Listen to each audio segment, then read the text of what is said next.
Hello दोस्तों, कैसे हैं आप लोग। आपका स्वागत है हमारे YouTube channel NU civil services पर। दोस्तों, परीक्षा मंथन करंट अफेयर सीरीज चला रहे हैं। इसके पहले सेगमेंट में हम दोस्तों international issues, national issues, law and justice और उसी के साथ साथ दोस्तों इकनॉमी जो है ऑलमोस्ट हम लोग कवर कर चुके हैं। कुछ टॉपिक और बचा हुआ है, वो हम लोग कंप्लीट कर लेंगे।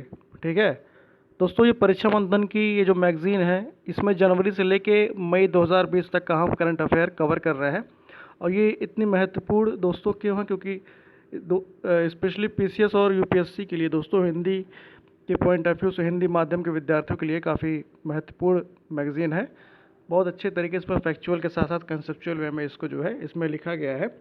तो चलिए शुरू करते हैं। इकनॉमी चल रही है, अर्थव्यवस्था, उसमें हम लोग कुछ टॉपिक कवर कर चुके थे, वो भी ऑलमोस्ट अब कवर होने वाला। तो आज देखते हैं अगला टॉपिक शुरू करते हैं। दोस्तों, अगर पहली बार हमारे चैनल पे आप विजिट कर रहे हैं तो आप सब्सक्राइब करिए और बेल आइकन को प्रेस कर लीजिए, ताकि हम जैसे ही वीडियोस अपलोड करूँ आपको टाइम टू टाइम मिलता रहे। आप देख लो, ऐसे एट ए टाइम आप जाके देख लें। ठीक है, चलिए शुरू करते हैं। दोस्तों, आज जो इकनॉमी में जो टॉपिक बचा हुआ है, वो आज का जो टॉपिक है, इसमें वीडियो आधारित ग्राहक पहचान प्रक्रिया, video based customer identification process. जनवरी 2020 में भारतीय रिजर्व बैंक ने KYC मानदंडों में संशोधन करते हुए बैंकों एवं अन्य ऋण देने वाले संस्थानों को वीडियो आधारित ग्राहक पहचान प्रक्रिया, video based customer identification process का उपयोग करने की अनुमति दी। दोस्तों, KYC के मानदंडों को संशोधित करते हुए, KYC क्या होता है, नो योर कस्टमर। ठीक है, उसी के लिए जो रिजर्व बैंक ऑफ इंडिया ने जो है कुछ एक गाइडलाइन दिया कि जो है वो वीडियो बेस्ड कस्टमर आइडेंटिफिकेशन, मतलब वीडियो के आधार पे ग्राहक पहचान प्रक्रिया को उपयोग कर सकते हैं। ठीक है, अब देखते हैं इसमें क्या क्या मेन पॉइंट रहे इसके अंदर। दोस्तों, इसमें दोस्तों ये बताया कि अब दूर बैठे हुए व्यक्ति का भी जो है वीडियो के ज़रिए KYC हो जाएगी। ठीक है, पहले जाना पड़ता था, अब जो वीडियो के माध्यम से KYC हो जाएगी। वी क्लिप दोस्तों सहमति आधारित होगा, मतलब जो वीडियो क्लिप है, इस डिजिटल तकनीक से बैंकों और दूसरे रेगुलेटेड संस्थाओं के लिए RBI की KYC नियमों का पालन करना और भी आसान हो जाएगा। ठीक है, विनियमित संस्थाओं को यह सुनिश्चित करना होगा कि वी क्लिप द्वारा वीडियो की रिकॉर्डिंग तिथि और समय के साथ सुरक्षित तरीके से संग्रहित की जाए, मतलब उसको दोस्तों एक रिकॉर्ड बना के सेव करना होगा उनको। ठीक है दोस्तों, ये जो सर्कुलर आया हुआ है RBI का, इसके अनुसार, सर्कुलर के अनुसार रेगुलेटेड संस्थानों में KYC प्रोसेस के दौरान ग्राहक द्वारा दिखाए गए पैन कार्ड की साफ तस्वीर लेनी होगी। ग्राहक द्वारा पैन उपलब्ध कराने की स्थिति में ऐसा नहीं होगा। ठीक है, पैन का विवरण इसे जारी करने वाले प्राधिकरण के डेटाबेस से सत्यापित किया जाना चाहिए। अब दोस्तों, आप इस पर क्वेश्चन है कि पैन जो होता है दोस्तों, परमानेंट अकाउंट नंबर, ठीक है, उसमें दोस्तों आखिरी का दो तीन डिजिट होता है, वो क्या मतलब वो जो है उसका क्या सिंबल होता है, मतलब वो क्या मेंशन करता है। ठीक है, आप कमेंट में बताइए। KYC दोस्तों क्या होता है, नो योर कस्टमर, आपको पता ही होता है, बैंक में अगर जाते हैं तो KYC ज़रूरी होता है, मतलब ये क्या होता है, अपने ग्राहक को पहचानना। ठीक है, बस यही है। अगला टॉपिक है दोस्तों गैर बैंकिंग वित्तीय कंपनियों की वित्तीय स्थिति में सुधार, improvement in financial situation of non banking financial companies. ठीक है, हाल ही में भारतीय रिजर्व बैंक ने गैर बैंकिंग वित्तीय कंपनी, जो नॉन बैंकिंग NBFC जिसे कहते हैं, और सूक्ष्म वित्त संस्थान, माइक्रो फाइनेंस इंस्टीट्यूशन जो MFIs हैं, उनको दोस्तों वित्तीय स्थिति सुधारने हेतु बहुत मतलब कई उपायों की घोषणा की है। ठीक है, मेन पॉइंट क्या, RBI लक्षित दीर्घकालिक रेपो परिचालन, मतलब दोस्तों targeted long term repo rate की बात की जा रही है, ऑपरेशन के तहत गैर बैंकिंग वित्तीय कंपनियां जो है NBFCs और जो सूक्ष्म वित्त संस्थाएं हैं, ठीक है, उनके लिए नकदी उपलब्ध कराया जाएगा। इसी में दोस्तों अगला पॉइंट है TLTRO, ठीक है, के तहत बैंकों में 50,000 करोड़ रुपए दिए जाएंगे। ठीक है, अब TLTRO क्या है दोस्तों, TLTRO मतलब क्या हुआ, targeted long term repo operation. ठीक है,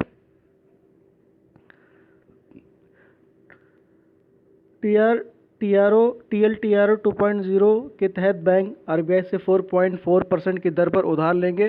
बैंक आरबीआई से जितनी राशि उधार लेंगे उसमें से कम 50% राशि छोटे और मध्यम आकर की एनबीएफसी और एमएफआई को देनी होगी, जो इस प्रकार है।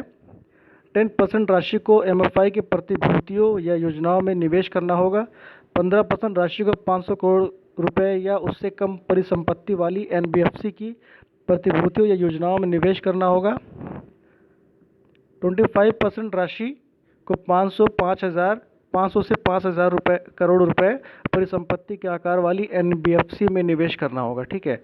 आरबीआई के अनुसार TLTRO 2.0 के तहत बैंक जो पैसा उधार लेंगे उसे एनबीएफसी के ग्रेड बॉन्ड, वाणिज्यिक जिसे कमर्शियल पेपर कहते हैं, और गैर परिवर्तनीय ऋण जिसे दोस्तों नॉन कन्वर्टेबल डिबेंचर्स कहते हैं, निवेश करना होगा। ठीक है। आरबीआई ने देश के 3 बड़े वित्तीय संस्थानों जैसे एनएचबी जिसे कहते हैं राष्ट्रीय आवास bank, national housing bank, NABARD, ठीक है, small industrial development bank of India को सिडबी कहते हैं, के लिए 50,000 करोड़ रुपए का अतिरिक्त संसाधन जुटाने की व्यवस्था की है। ठीक है। इसमें से 25,000 करोड़ रुपए की राशि नाबार्ड को उपलब्ध कराएगी, जो क्षेत्रीय ग्रामीण बैंकों व ग्रामीण क्षेत्रों में फंड उपलब्ध कराने वाले दूसरे वित्तीय संस्थानों को ज़्यादा कर्ज देगा। 15,000 करोड़ रुपए की राशि सिडबी को दी जाएगी, जो मझोले और छोटे उद्यमियों को कर्ज वितरित करेगा। 10,000 करोड़ जो है एनएचबी, नेशनल हाउसिंग बैंक को दी जाएगी, जो आवासीय क्षेत्रों पे में कर्ज देगा। ठीक है दोस्तों, अगला टॉपिक है ग्लोबल रिस्क रिपोर्ट। क्वेश्चन पूछे ग्लोबल रिस्क रिपोर्ट जो है कौन जारी करता है। ठीक है, तो वर्ल्ड इकोनॉमिक फोरम जो है विश्व आर्थिक मंच, दोस्तों ये बहुत इंपॉर्टेंट है। इसने ये जो है बहुत सारे रिपोर्ट जारी करता है, जैसे एक होता है ग्लोबल कम्पिटिटिवनेस रिपोर्ट। ठीक है, ये भी यही विश्व आर्थिक मंच ही जारी करता है। ग्लोबल जो है इकोनॉमिक फोरम जो है, ठीक है, ये वर्ल्ड इकोनॉमिक फोरम ये जारी करता है। तो ग्लोबल रिस्क रिपोर्ट 2020 जो है वर्ल्ड इकोनॉमिक फोरम द्वारा जारी किया गया। दावोस में दोस्तों ये हुआ था। ठीक है, ये जो इवेंट हुआ था दावोस में हुआ था, जो स्विट्ज़रलैंड में है। ठीक है, ये रिपोर्ट वर्ल्ड इकोनॉमिक फोरम जो 21 से 24 जनवरी तक दावोस स्विट्ज़रलैंड में वार्षिक बैठक के आयोजन से पहले जारी की गई थी। रिपोर्ट के अनुसार दोस्तों, इसके अनुसार ये कहा गया है कि अगले दशक में पर्यावरण से संबंधित संभावनाएं जो है शीर्ष जो है 5 जोखिम जो है, मतलब रिपोर्ट के अनुसार अगले दशक में पर्यावरण से संबंधित जो संभावित शीर्ष 5 जोखिम हैं, जो बताया गया बाढ़ और तूफान जैसी चरम मौसम की घटनाएं, जलवायु परिवर्तन को रोकने और अनुकूलन में विफलता, भूकंप, सुनामी, ज्वालामुखी विस्फोट और भूचुंबकीय तूफान जैसे प्रमुख प्राकृतिक आपदाएं, प्रमुख जैव विविधता के नुकसान और परिस्थिति तंत्र का पतन, मानव निर्मित पर्यावरण क्षति और आपदाएं। दोस्तों ये जो रिपोर्ट है वैश्विक जोखिमों की संभावना और प्रभाव के बारे में 750 से अधिक वैश्विक विशेषज्ञों जो ग्लोबल एक्सपर्ट लोग हैं, ठीक है, और निर्णयकर्ताओं किस धारणा पर आधारित है, उनकी डिसीजन मेकिंग पर आधारित है। ठीक है, अब दोस्तों इस रिपोर्ट के अंतर्गत कुछ इंपॉर्टेंट बातें कही, कुछ महत्वपूर्ण बातें क्या रही। रिपोर्ट के अनुसार वर्तमान युवा पीढ़ी, जिसमें वर्ष 1980 के बाद जन्म लेने वाले लोग भी शामिल हैं, ने अल्प और दीर्घ समय के संदर्भ में पर्यावरणीय जोखिमों को अधिक महत्व दिया। ठीक है, लगभग 90% युवाओं का मानना है कि अत्यधिक ऊष्मीय तरंगे, पारिस्थितिक तंत्रों का विनाश और प्रदूषण से प्रभावित स्वास्थ्य से संबंधित समस्याएं अगली पीढ़ियों के लिए वर्ष 2020 में लगभग 70% और बढ़ जाएंगी। ठीक है, युवाओं का भी ये कहना है कि वर्ष 2030 तक पर्यावरणीय जोखिमों के प्रभाव अधिक विनाशकारी होंगे। वर्ल्ड इकोनॉमिक फोरम की रिपोर्ट में भविष्य में महामारी के खतरे को दूर करने के लिए गैर संचारी रोगों और टीकों एवं दवा प्रतिरोधक क्षमता पर अनुसंधान की कमी के कारण बढ़ती आर्थिक और सामाजिक लागतों, इकोनॉमिक एंड सोसाइटल कॉस्ट के बारे में चेतावनी दी गई है। ठीक है, रिपोर्ट के अनुसार 2020 में आर्थिक टकराव और राजनीतिक ध्रुवीकरण महत्वपूर्ण अल्पकालिक जोखिम है तथा भविष्य में भी आर्थिक टकराव में वृद्धि का अनुमान है। अगला टॉपिक है दोस्तों, रिजर्व बैंक ऑफ इंडिया द्वारा वित्तीय वर्ष और लेखांकन वर्ष में एकरूपता। क्या रहा इशू दोस्तों? रिजर्व बैंक ऑफ इंडिया जो है अपने लेखांकन वर्ष को जुलाई जून से परिवर्तित कर अप्रैल मार्च करने पर विचार कर रही है। ठीक है, मतलब जो इनका फाइनेंशियल जो वो होता था कैलकुलेशन, ठीक है, वो दोस्तों जुलाई जून के बजाय ये अप्रैल मार्च को करने पर ये विचार कर रहे थे। ठीक है, इस परिवर्तन का उद्देश्य देश की वित्तीय व्यवस्था का प्रभावी प्रबंधन करना है। आरबीआई द्वारा लेखांकन वर्ष में परिवर्तन के कारण क्या है दोस्तों? कॉज क्या बताया गया इसके पीछे दोस्तों आरबीआई के आर्थिक पूंजी फ्रेमवर्क जो इकोनॉमिक कैपिटल फ्रेमवर्क है उस पर बनी विमल जालान कमेटी, ये हमेशा याद रखिएगा, बहुत सुर्खियों में रहती है।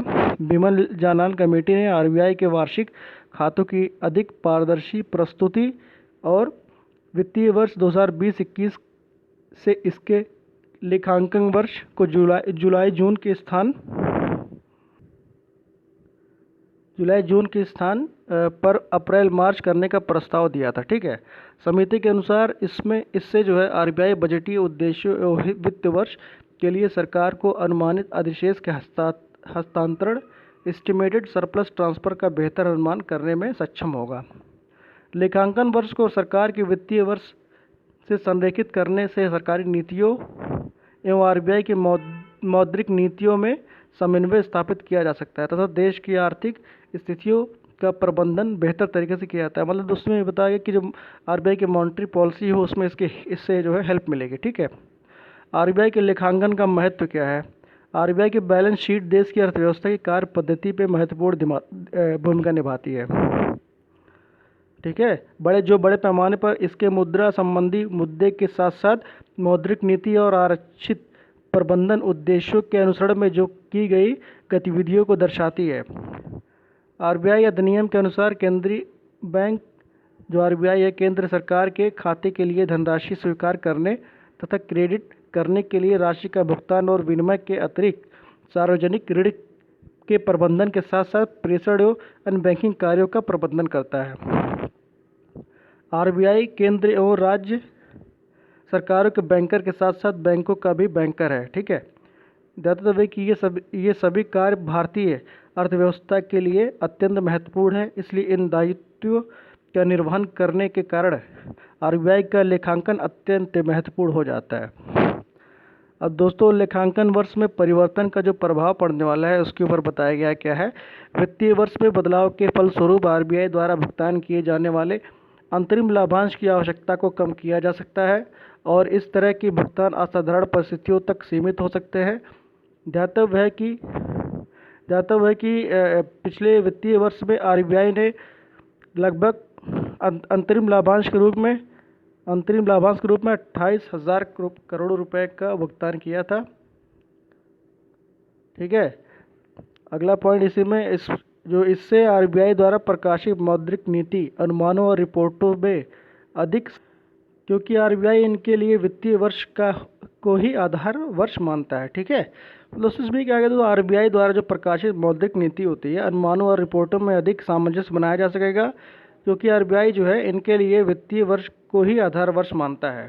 ठीक है, इसका बैकग्राउंड क्या है दोस्तों? बैकग्राउंड की बात की जाए कि 1 अप्रैल 1935 में सर ऑसबोर्न स्मिथ जो आरबीआई के पहले गवर्नर थे, ये ध्यान रखिएगा, बहुत वो लैडर फॉर्म में क्वेश्चन बन सकता है दोस्तों प्रीलिम के पॉइंट ऑफ व्यू से।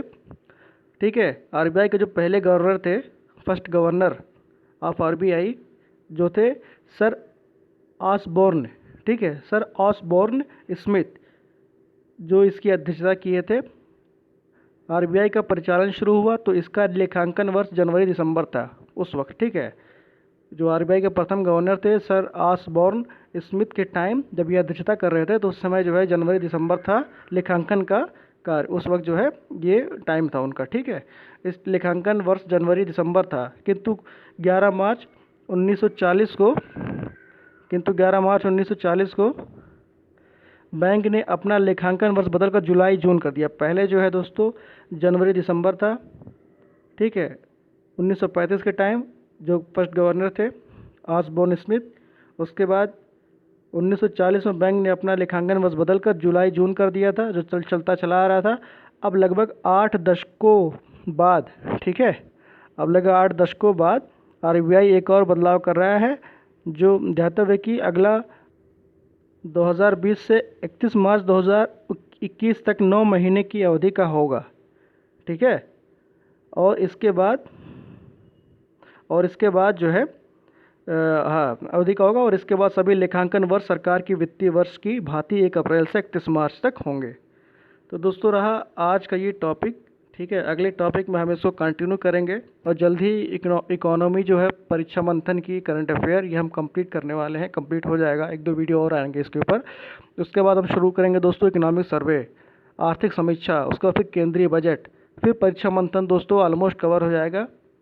और क्योंकि पीसीएस और यूपीएससी का एग्ज़ाम दोस्तों अपकमिंग एग्ज़ाम है, अक्टूबर में प्रस्तावित है, तो उसके ध्यान में रखते हुए इसको हम जल्दी कंप्लीट कर देंगे इसी महीने में। अगस्त में ही पूरा कंप्लीट हो जाएगा। दोस्तों अगर पिछले वीडियोस को आप नहीं देखे हैं तो आप जाके हमारे चैनल के प्लेलिस्ट से देख सकते हैं, जो कि सभी वीडियोस वहाँ पे सीक्वेंस से लगे हुए हैं, ठीक है, बने हुए हैं। आप जाके पूरी प्लेलिस्ट में जो है परीक्षा मंथन की पूरी सीरीज़ पड़ी हुई है, आप वो देख सकते हैं। और दोस्तों अगर आपको पसंद आया तो आप कमेंट करिए और ज़्यादा से ज़्यादा इसको शेयर करिए और सब्सक्राइब करने के साथ साथ बेल आइकन को प्रेस भी कर लीजिए। ओके दोस्तों, थैंक यू, धन्यवाद।